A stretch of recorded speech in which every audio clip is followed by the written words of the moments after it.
Estamos ao vivo, sejam muito bem-vindos a mais uma live e hoje o tema é conforto térmico e análise da temperatura para a ergonomia, que é bem diferente da análise de outros programas de SST, que é bem diferente da parte de insalubridade, que é bem diferente da parte do adicional de insalubridade, de segurança do trabalho e tudo mais. Então a gente vai aprender hoje tudo sobre análise da temperatura para o conforto térmico, para a análise ergonômica do trabalho e como analisar a temperatura efetiva, que não é simplesmente a temperatura do ar que a gente vê nos medidores da cidade, nos termômetros convencionais, né? A gente vai ver todas essas diferenças aqui hoje e aprender como analisar também os impactos do frio e do calor, né? Em cada situação de trabalho. Então a gente vai ver tudo isso na live. Está sensacional, gente, então fiquem comigo até o final que vai valer a pena. Vamos lá, primeiro de tudo, o que é o conforto térmico, né? Por que a gente avalia a temperatura efetiva na nossa análise ergonômica, nos nossos trabalhos de ergonomia, e simplesmente não apenas ir lá e medir a temperatura com termômetro convencional? Veja só, o conforto térmico, ele é equivalente à sensação térmica, ou seja, o conforto térmico envolve algumas medidas a serem avaliadas, que através dessas medidas que a gente avalia, a gente vai descobrir se esse ambiente está em conforto térmico. E o que seria? Simplesmente um clima, um ambiente agradável, um clima, um ambiente confortável.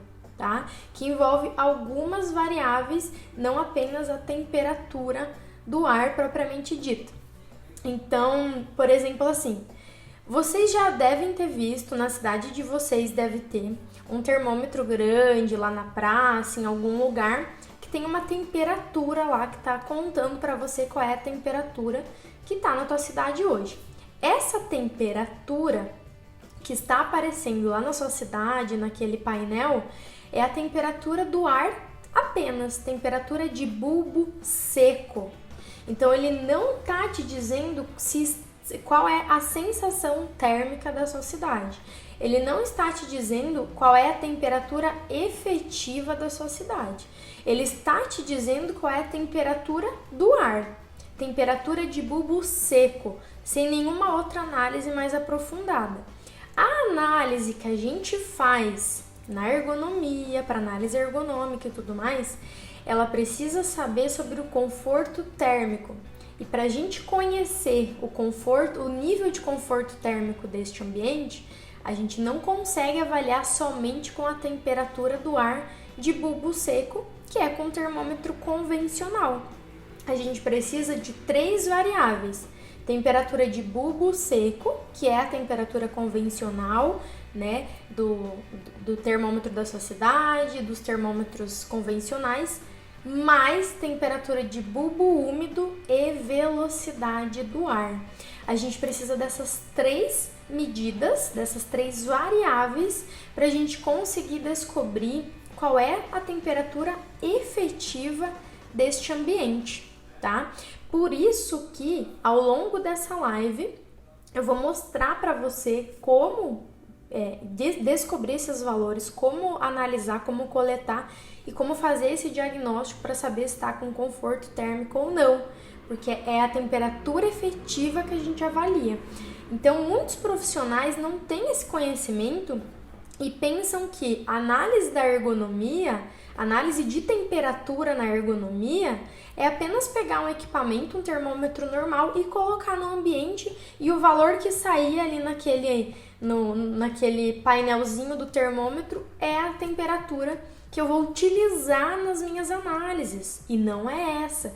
E esse é um erro bem grave, porque a sua análise ergonômica, ela pode sim ser impugnada, ser não aceita, ou este item especificamente não ser aceita em auditorias, em fiscalizações, em processos trabalhistas, se você colocar essa temperatura de bulbo seco, que é do termômetro convencional. Por quê? Os auditores, os fiscais, os peritos do trabalho, os peritos de ergonomia, eles sabem como fazer essa análise. Eles sabem que precisa dessas 3 variáveis, colocar no ábaco para fazer essa análise. E se você não sabe, eu já vi profissionais que tiveram seus trabalhos não aceitos, suas análises não aceitas, porque não seguiam com todo o protocolo de análise de temperatura efetiva, que é esta temperatura que a gente precisa avaliar nas análises ergonômicas do trabalho e entregar para o nosso cliente com o nosso diagnóstico e possíveis soluções ergonômicas, melhorias, para caso tenha ali, esteja em desconforto térmico, tá?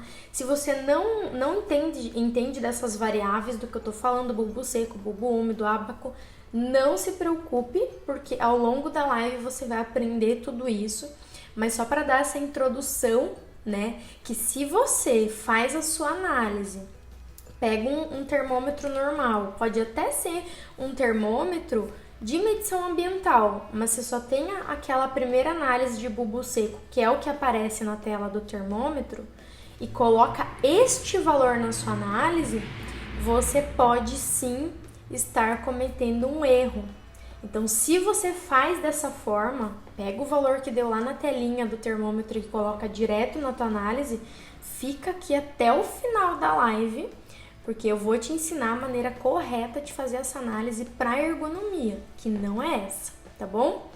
Gente, antes de abordar, né, especificamente a análise em si, os equipamentos que a gente utiliza, como analisar e tudo isso que eu falei na introdução, eu quero passar com vocês o que é um ambiente frio e o que é um ambiente quente e as suas consequências, o que acontece no nosso corpo fisiologicamente e o que acontece de consequências para o trabalhador, para a gente entender a dimensão disso, para a gente realmente se preocupar. Então, quando houver ambientes frios ou ambientes quentes, né, para a gente não achar que é bobagem, porque lembre sempre de uma coisa, nós analisadores, muitas vezes a gente está ali de passagem, a gente até fica algumas horas com cada função, com cada pessoa, mas a gente está ali de passagem.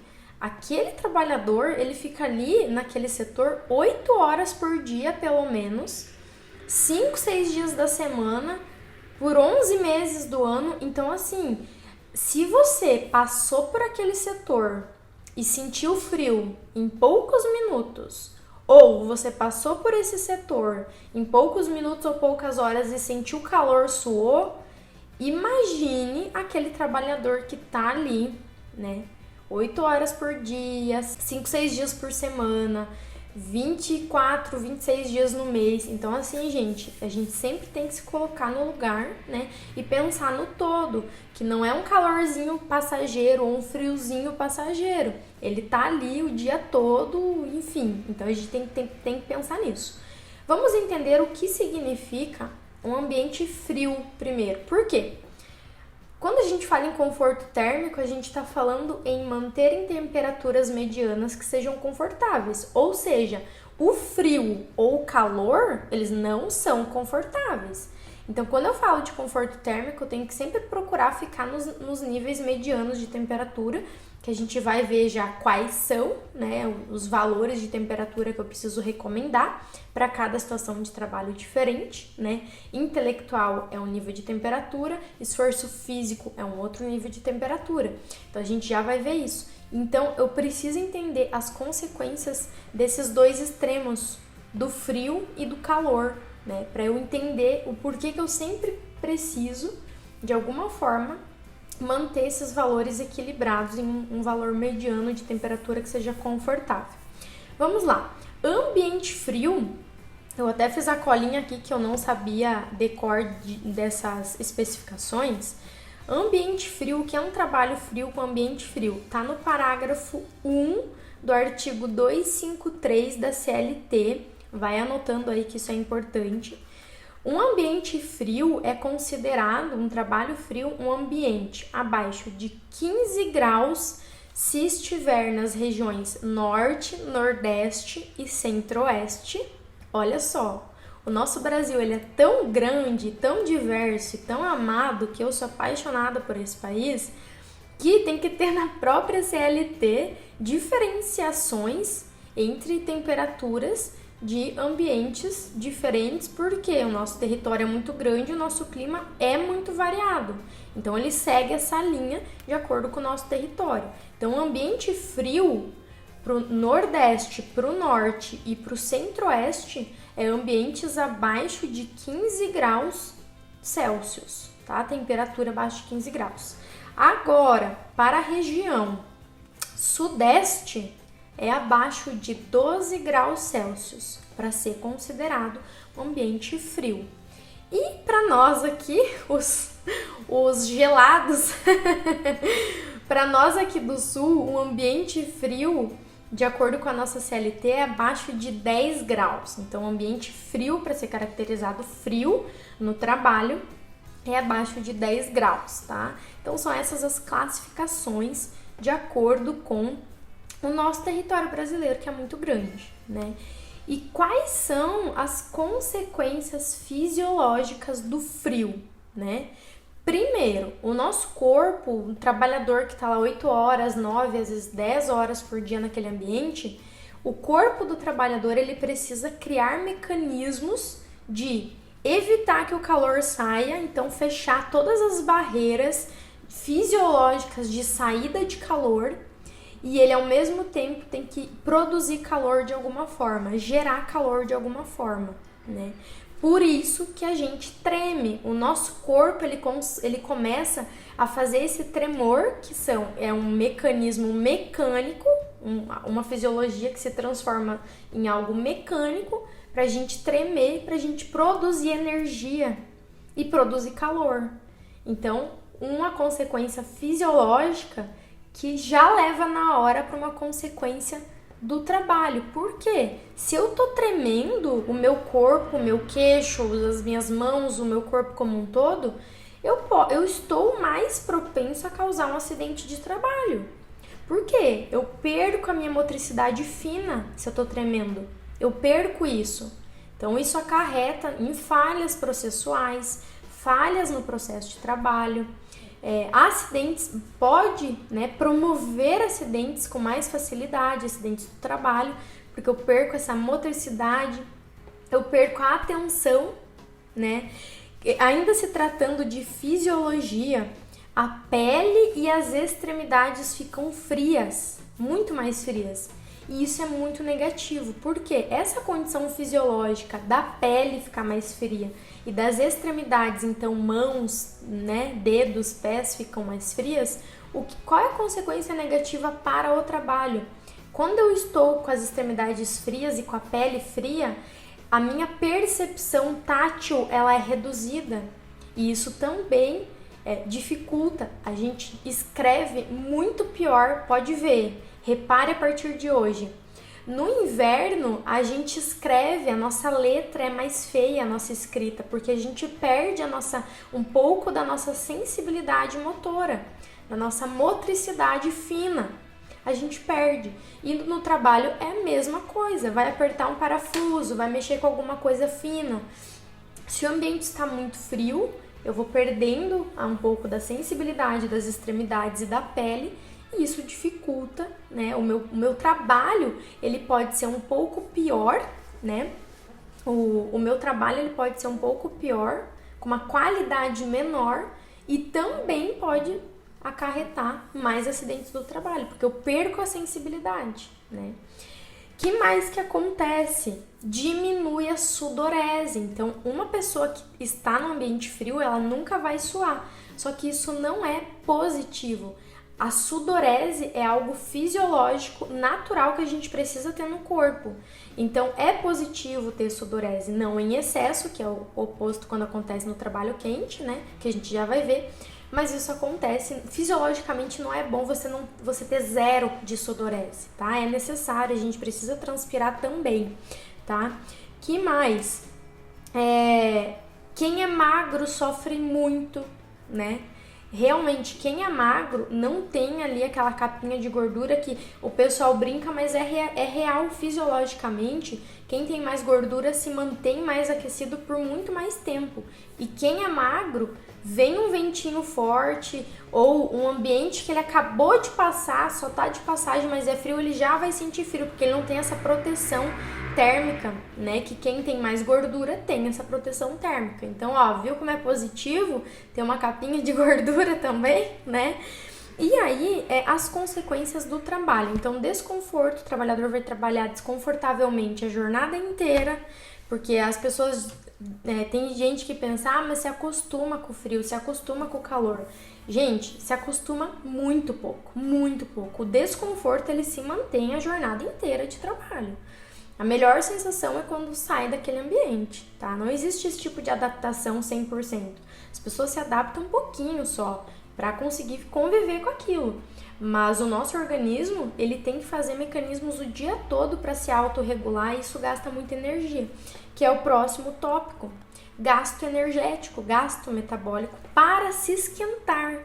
Então, o nosso corpo, quando ele está tremendo, ele está gastando muita energia para conseguir se autoaquecer, se autorregular a temperatura, né? Então, gasta muita energia. Então, as pessoas ficam mais cansadas. Outra coisa que acontece, diminui a concentração no trabalho. Não tem como eu estar concentrado 100% no que eu estou fazendo se eu estou tremendo, se eu estou com frio. Então, a produtividade, a eficiência, né, a concentração, ela diminui e isso não é positivo. O que mais que a gente tem? Agravamento de doenças articulares.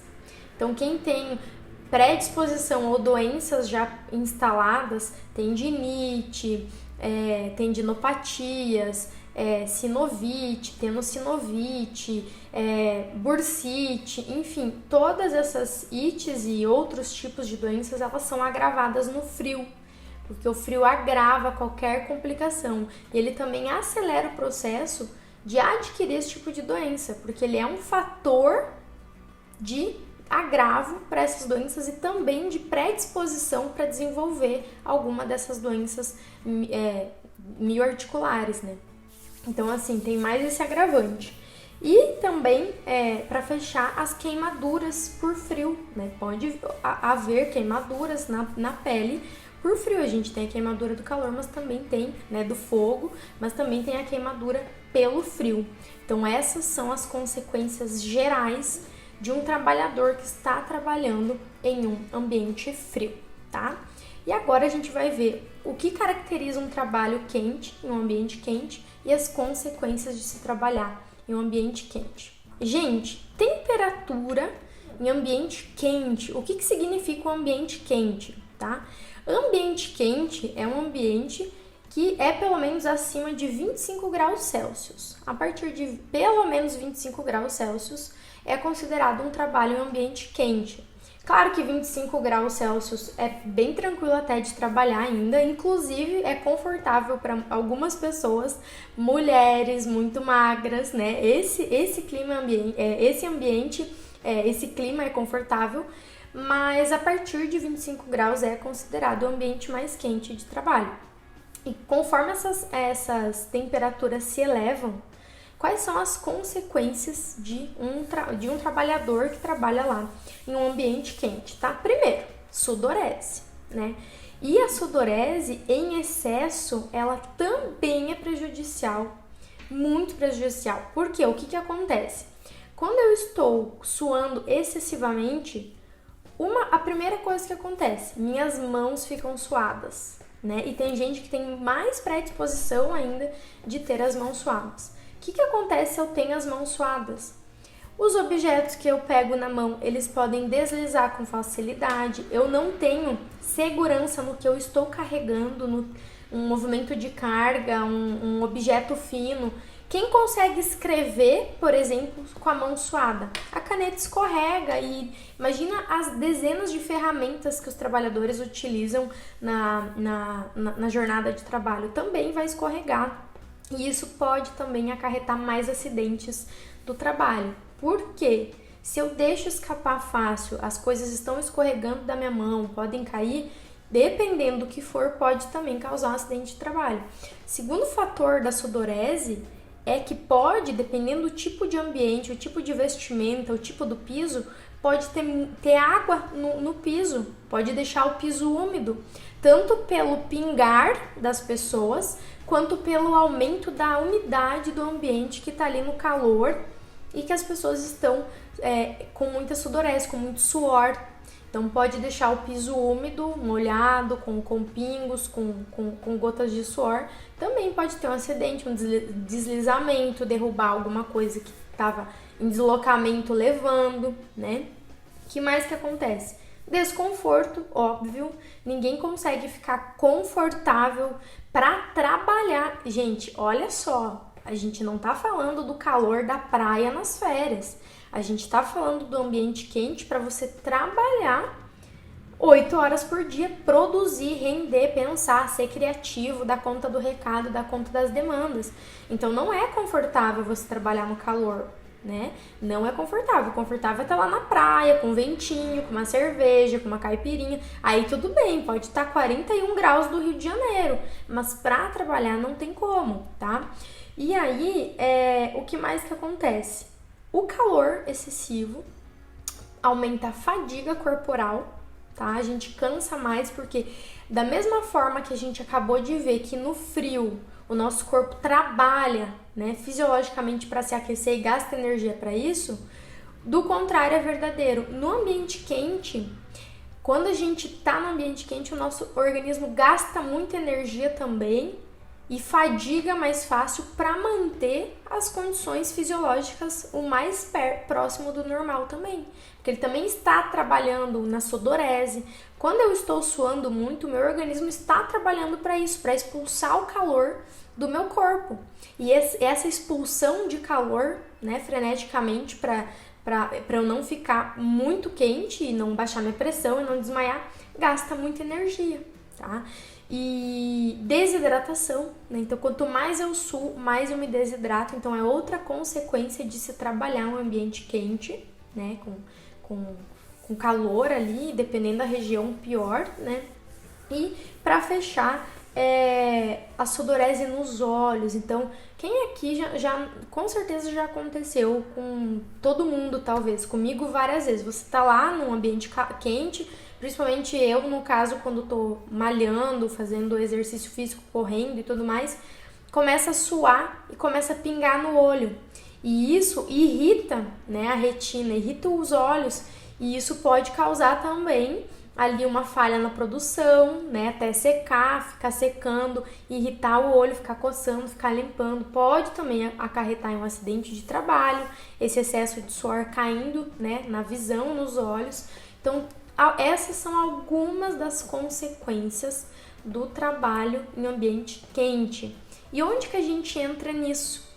A gente entra nisso tentando de várias maneiras possíveis trazer esse ambiente para um conforto térmico, que não é estar muito frio e nem estar muito quente. E agora, então, a gente vai se aprofundar na nossa norma para isso, na NR17, nos valores de temperatura efetiva, de conforto térmico, como analisar, qual equipamento utilizar. Agora a gente vai entrar em toda essa parte técnica da nossa análise em si, tá? Já vou começar com o assunto mais polêmico. Débora, eu vou até fazer a pergunta que eu recebo quase toda semana. Débora, na NR17 fala que é de 20 a 23 graus para ambiente de escritório intelectual. Então eu não preciso analisar o ambiente operacional na linha de produção? Precisa sim! Vamos aprender a interpretar texto hoje. Gente, brincadeiras à parte, eu recebo essa pergunta toda semana, juro pra vocês, toda semana, e às vezes não é só uma vez. Precisa avaliar? Precisa, gente. Vamos agora detalhar vírgula por vírgula da nossa norma. Vou abrir aqui para você, tá? A nossa NR17, que fala sobre isso. Estamos aqui no item 17.5.2. O que diz sobre o ambiente de trabalho na CNR 17? Nos locais de trabalho onde são executadas as atividades que exigem solicitação intelectual e atenção constante, tais como salas de controle, laboratórios, escritórios, sala de desenvolvimento ou análises de projetos, dentre outros, são recomendadas as seguintes condições de conforto. Aí ele fala do ruído e eu vou pular para a gente falar direto do que é a aula hoje. Índice de temperatura efetiva entre 20 e 23 graus Celsius. Ok. As pessoas, eu juro, a maioria dos profissionais leem isso, traduzem que, então eu não vou avaliar a temperatura e as condições ambientais da produção e do operacional e do chão de fábrica. Gente, em nenhum lugar da NR17, nem neste item de conforto ambiental, de análise ambiental, de temperatura efetiva, em nenhum lugar está escrito sobre análise.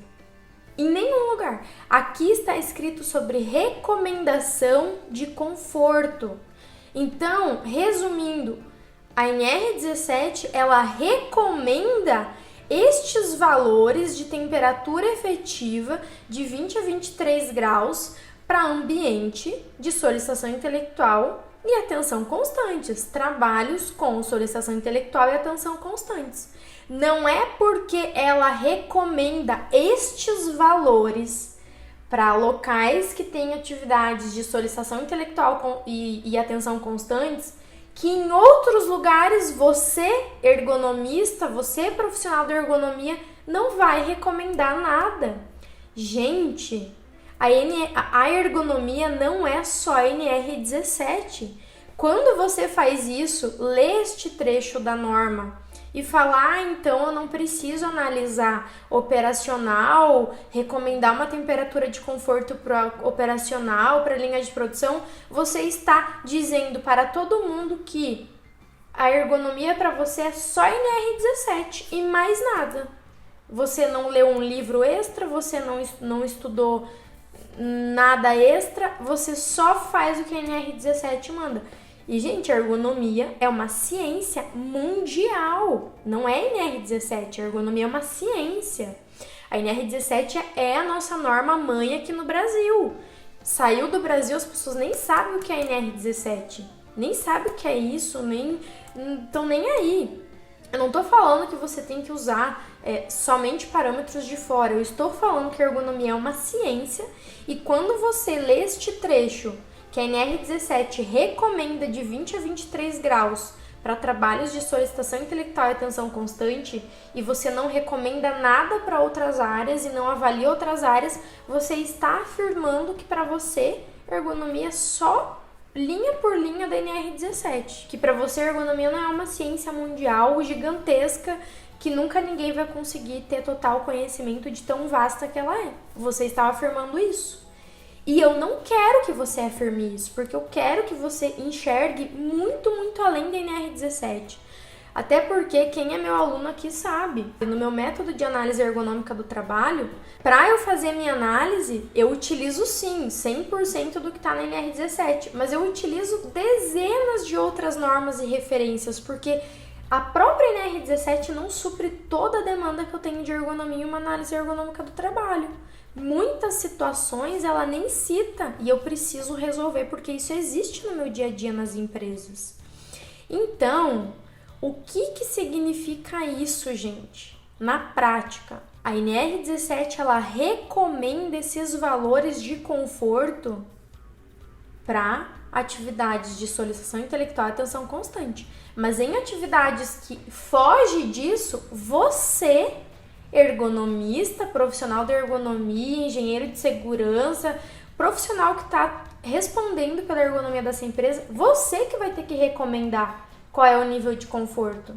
Não é porque a NR17 não recomenda um valor de nível de conforto para todas as outras áreas que você vai omitir isso, que você vai deixar de analisar. E em nenhum momento ela diz sobre analisar esses locais ou não analisar o que não tem solicitação intelectual e atenção constante. Ela fala sobre recomendação de conforto.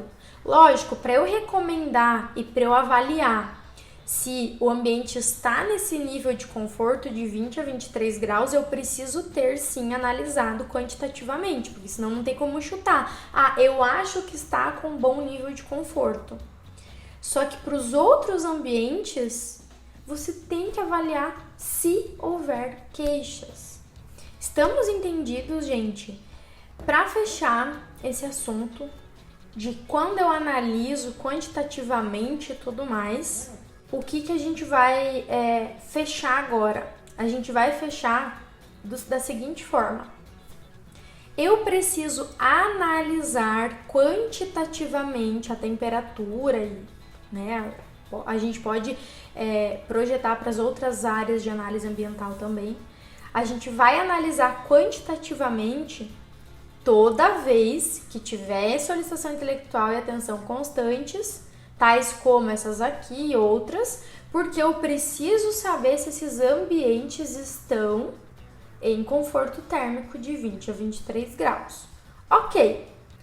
E também vou analisar toda vez que durante a minha entrevista, a minha análise qualitativa, subjetiva sobre ambiente, sobre análise de temperatura, sobre conforto térmico, toda vez na minha entrevista houverem queixas.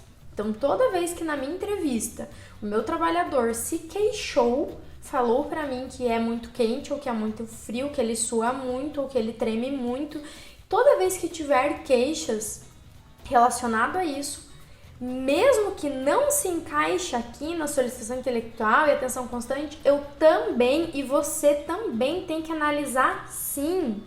Eu sempre brinco, e até os alunos lá do curso já devem ter ouvido, os alunos do MDD, que eu faço analogia do Instituto da Criança e do Adolescente. Lá no Instituto, o ECA, Estatuto, eu troquei tudo, o Estatuto da Criança e do Adolescente fala lá, não pode matar criança e adolescente. Ah, se tá no Estatuto da Criança e do Adolescente que não pode matar criança e adolescente, então eu posso matar adulto, idoso e não sei o que. Lógico que não.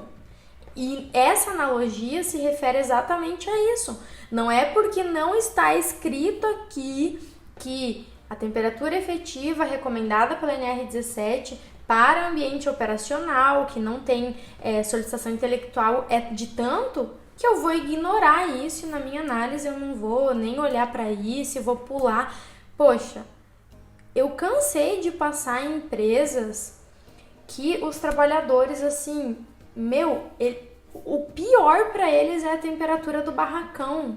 O pior para eles é ficar suando no trabalho. Às vezes carrega manuseio de carga de 60 quilos para mais, mas não é o problema. Para eles, o pior problema é a temperatura, o calor. E aí você vai ignorar. Não ignorem, gente, não ignorem. Eu vou passar para vocês uma referência de temperatura para esses outros cenários onde não tem solicitação intelectual e atenção constante, para você se basear.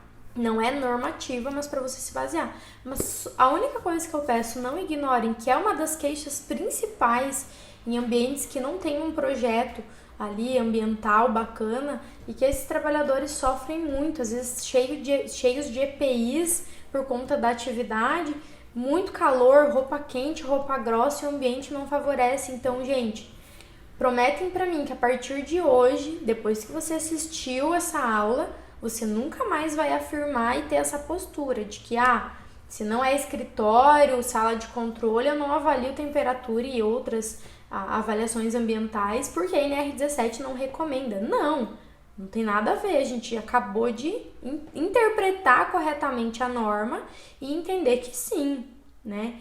E eu vou sair avaliando? Não, tem que ter queixa, tá? Porque a avaliação quantitativa, a gente só avalia se tiver um fator de risco existente. E esse fator de risco existente pode ser de acordo com a entrevista, ou seja, os trabalhadores te relataram isso, ou uma fonte geradora, ou seja, na cozinha tem uma fonte geradora que é o fogão. Ou seja, eu tenho um fator de risco porque eu tenho uma fonte geradora de calor. Então, obviamente, eu vou avaliar quantitativamente quanto é que essa fonte geradora de calor me traz de temperatura, qual é o meu conforto térmico perante isso, tá? No ruído é a mesma coisa. Tem uma fonte geradora de ruído? Ah, tem. Então eu vou avaliar quantitativamente. Então, dessas duas formas que a gente consegue identificar a presença de fatores de riscos ambientais para então fazer análise quantitativa com os nossos equipamentos, ok? Então, ou na entrevista, que é análise subjetiva, qualitativa, através de queixas, ou sempre que houver fontes geradoras desse fator ambiental, que neste caso é o calor que a gente está falando de temperatura, ou ao contrário, fonte geradora de frio.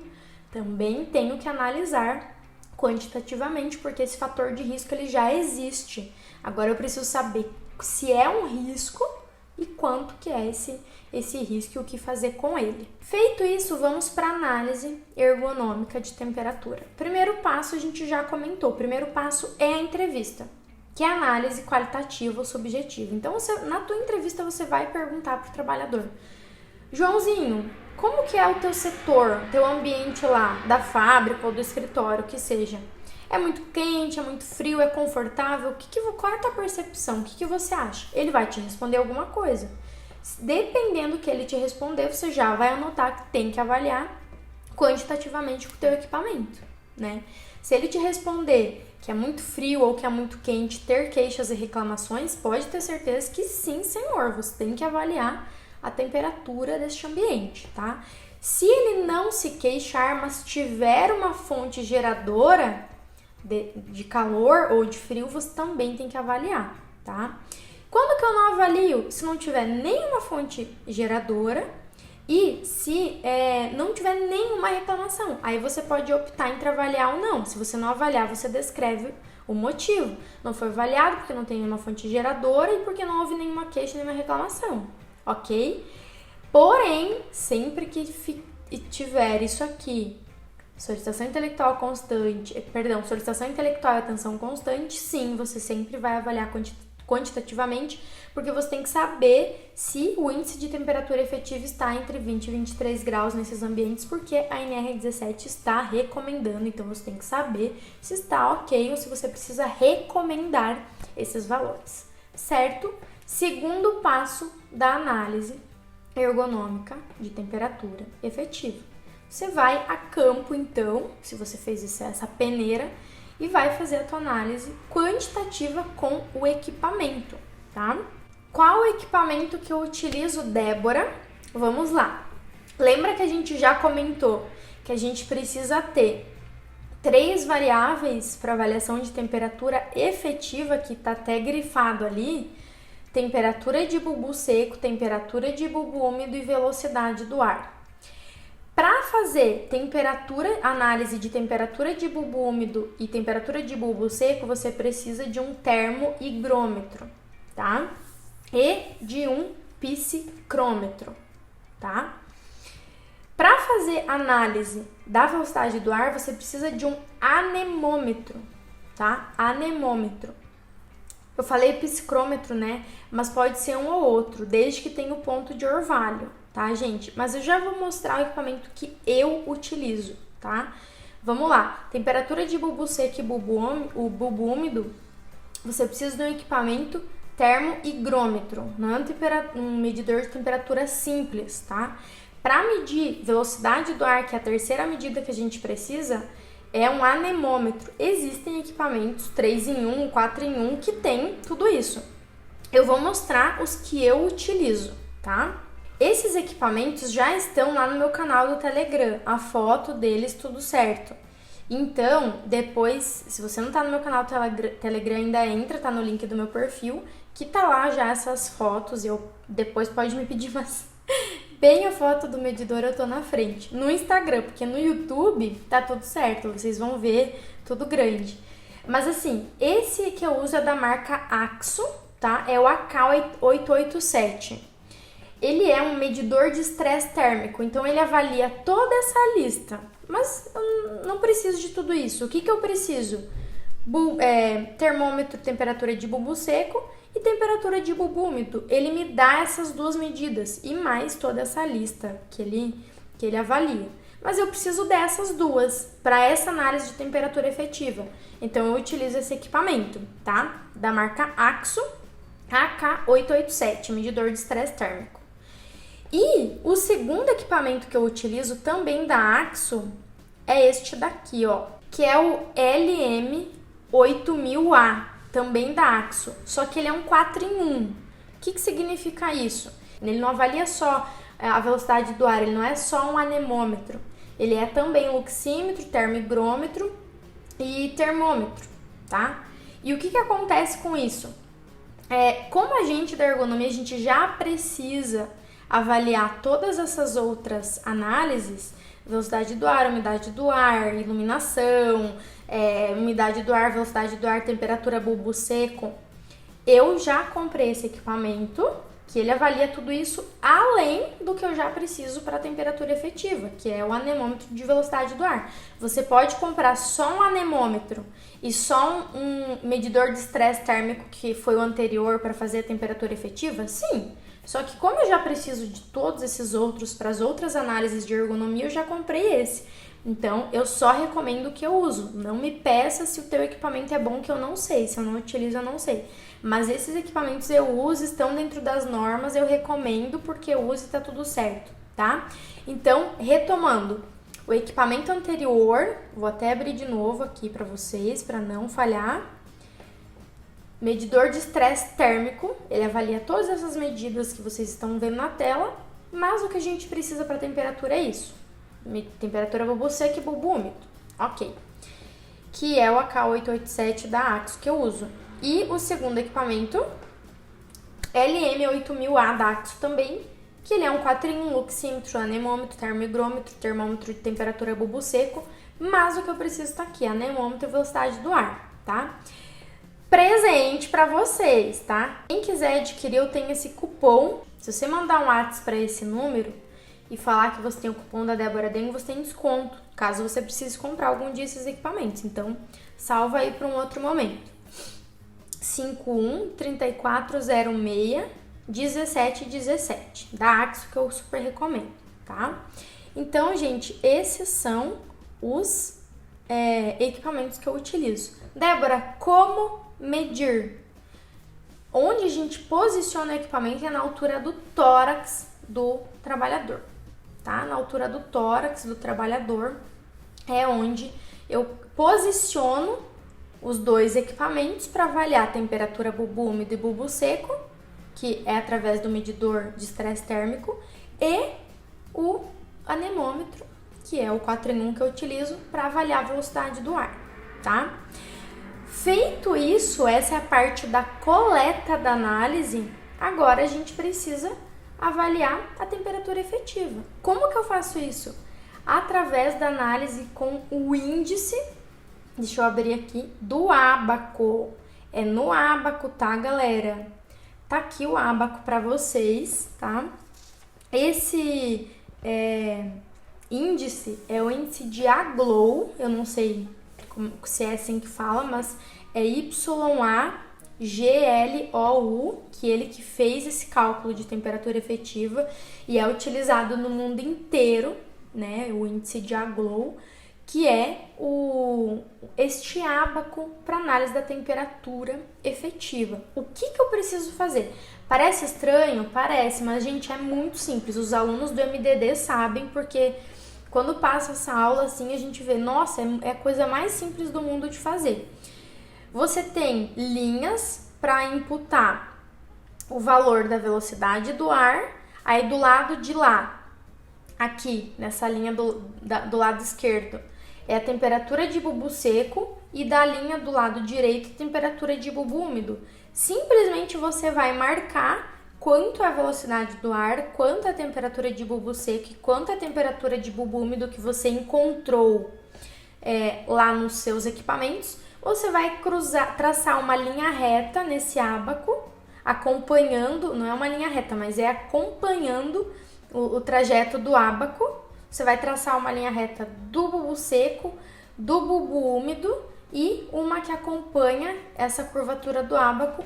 Quando esses pontos se encontrarem, essa é a temperatura efetiva, tá? Eu não consegui mostrar aqui agora porque eu não consigo desenhar. Acredito que no YouTube eu vá conseguir desenhar mais tarde. Mas aqui no Instagram eu não tenho essa possibilidade de ter uma caneta e desenhar, não tenho esse recurso. Então eu não consegui mostrar aqui ao vivo para vocês. Mas é muito, muito simples. De novo, marca o ponto onde é a temperatura de bulbo seco, marca onde é a temperatura de bulbo úmido, pega a velocidade do ar, traça uma linha dentro dessas curvaturas, traçou a linha do bulbo seco, do bulbo úmido e paralelamente a do ábaco. Quando se encontrarem os três valores, essa é a temperatura efetiva. Simples assim. Só que o simples pode custar caro, porque mesmo sendo simples, muitas pessoas não faziam dessa forma, não fazem análise de temperatura dessa forma. Fazem análise como a temperatura do bulbo seco, que é aquela que você, primeira temperatura que você pegou no equipamento e já colocou lá como se fosse a temperatura do ambiente. Não é isso que a gente precisa para a temperatura efetiva, para a ergonomia, certo? Gente, muito simples, façam a análise correta a partir de hoje, utilizam o índice do ábaco, a análise de bulbo seco, bulbo úmido, velocidade do ar, faz o cruzamento, pronto. Simples assim, tá? Para fechar agora, eu vou passar para vocês uma tabela de... Ok, Débora, na NR17 fala que é de 20 a 23 graus para ambiente de solicitação intelectual e atenção constante. Mas, poxa, quanto que é para outros ambientes? Tá aqui, ó. O recomendado para temperaturas de ambiente de trabalho, de acordo com o tipo de trabalho, tá aqui, ó. Trabalho pesado de 13 a 19 graus, trabalho manual pesado em pé de 14 a 20, trabalho manual leve em pé 15 a 21, trabalho manual leve sentado 16 a 22 graus, trabalho intelectual sentado 18 a 24 graus, mas isso aqui eu não uso porque daí eu procuro usar a NR17, mas se eu precisar eu uso, por quê? Às vezes está fora da NR17, mas está confortável para o trabalhador. Então eu tenho que respeitar e essa é uma referência. Qual é essa referência? Livro Ergonomia Prática do Jean Du, tá? Ergonomia Prática do Jean Du. Essa é a referência desta tabela. Como essa tabela é dos Estados Unidos, para o Brasil, se tiver esses valores da tabela, tiver 3 a 5 graus acima desses valores de tabela, pode também ser considerado confortável, conforto térmico, porque o nosso país é mais quente. Então, essa é a temperatura que você está vendo aqui. Se precisar, pode considerar de 3 a 5 graus acima, ou seja, trabalho pesado. Pode ser de 16 a 20 a 23 graus, 22 graus acima, por exemplo, né? De 16 a 22, porque o nosso ambiente é mais quente. Então, a gente consegue colocar de 3 a 5 graus acima desses valorzinhos e continua sendo confortável termicamente, porque o nosso país é mais quente, né, do que os Estados Unidos, por exemplo. Ok? Tira print dessa tabela para você usar. E para fechar, já vou abrir aqui os comentários, que eu quero saber o que vocês acharam desta live de hoje, que já estamos na finaleira. Ó, o que vocês acharam? Conta aí pra mim. Gente, última informação e a mais importante, pelo amor de Deus, anota isso onde você quiser. Toda vez que você avaliar um ambiente que tem ar-condicionado, que tá tudo bonitinho, regulado, ok, e tá fora desses 20 a 23 graus de temperatura efetiva, que é recomendado pela NR17 para atividade de solicitação intelectual e atenção constante, não pontua como desconforto térmico, não pontua como risco ergonômico, pelo amor de Deus. Por quê, gente? Se o trabalhador tem à disposição dele um controle para regular a temperatura, você não pode dizer que tem um risco. Por quê? Porque, gente, ele está regulando de acordo com o conforto dele. Quem é você? Quem é você para dizer que ele está com controle lá, ele regulou em 21 graus e para ele tá altamente confortável e você vai dizer para ele que tá em desconformidade, ele vai querer te matar, ele vai querer te dar o controle na cabeça e além disso, a empresa vai querer te matar, porque, poxa, investiu 5, 10 mil reais no ar-condicionado. Gente, o ar-condicionado da nossa casa é 2 mil reais. Mas um ar-condicionado de empresa, aqueles grandes, é 5, 10, é muito dinheiro. Quanto maior o setor, mais caro é.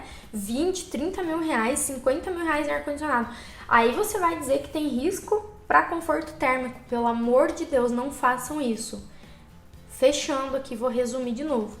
Se não tá entre 20 e 23 graus em atividades com solicitação intelectual e atenção constante, mas tem um ar-condicionado que está ok, com as manutenções em dia, nunca coloca que tem risco ergonômico, nunca coloca que está em desconforto acústico, porque é simplesmente ele pegar aqui e regular e ok, tá? E tá tudo certo. Então, gente, por favor, não façam isso. Isso é um crime com os trabalhadores e com a empresa, tá? Porque a empresa investiu e você está dizendo que tem um risco, sendo que é só ele regular de acordo com a temperatura confortável que ele quer regular para ele, tá? Gente, vou responder a pergunta da Liz para fechar, que só tem mais 1 minuto e 40. Precisam ser calibrados anualmente? Não, tá? A calibração não tem um período. Ah, tem que ser anual, tem que ser semestral, não sei o quê. A empresa pode recomendar um valor mais usual para essa calibração, ou você mesmo pode colocar como critério de acordo com o seu uso. Então, quem usa muito o equipamento, pode ser que precise, a cada 6 meses, fazer essa manutenção, essa calibração. Quem usa muito pouco o equipamento, pode ser que precise a cada 1 ano e meio, 2 anos, porque usa muito pouco. Não tem regra para calibração dos nossos equipamentos, tá? Exceto o luxímetro, mas os outros que a gente utiliza não tem essa regra. Você conversa com o teu fornecedor e de acordo com o teu tempo de uso, ele vai te recomendar. Não, se você usa pouco, pode ser a cada 6 meses. Eles conseguem recomendar pra gente bem bacana, tá? Gente, vai cair a live, tá? Tem 31 segundos aqui, então preciso me despedir de vocês, senão eu vou desligar na cara de vocês, né? Não tem dessa. Então, muito obrigada, espero que vocês tenham gostado de mais essa aula. Apliquem tudo que vocês aprenderam aqui, que não tenho dúvidas que a análise de vocês de conforto térmico, de conforto ambiental, de análise efetiva da temperatura, vai sair 10, tá? Sem nenhum problema, e vocês vão analisar muito bem nos seus clientes, os clientes estarão seguros. Grande beijo e até a próxima. Tchau, tchau!